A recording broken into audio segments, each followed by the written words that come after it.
नमस्कार. आज अण्णाभाऊ साठे यांची जयंती. खरं तर 1.5 दिवस शाळेत केलेला हा माणूस लोकसाहित्याच्या क्षेत्रात आपली अजरामर अशी कारकीर्द लिहून ठेवतो. ही गोष्ट खरीच वाखाणण्यासारखी आहे. त्यांनी अनेक पुस्तके लिहिलेली आहेत.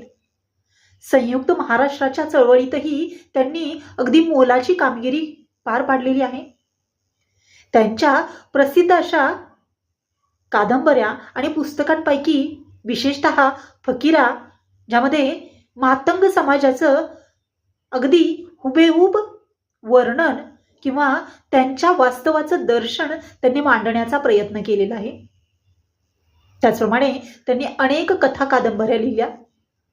त्यामध्ये वैजयंता, वारणेचा वाघ, चिखलातील कमळ, आवडी यासारख्या कितीतरी कथा कादंबऱ्या त्यांनी लिहिल्या. मला आठवतं आम्ही लहान होतो तेव्हा त्यांचं एक स्मशानातील सोनं हा धडा होता. खरंच अगदी वास्तवतेचं दर्शन घडवणारा आणि आपल्या गरिबीचं, आपल्या परिस्थितीची जाण करून देणारा असा हा लोकशाहीर.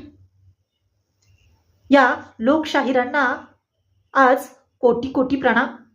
धन्यवाद.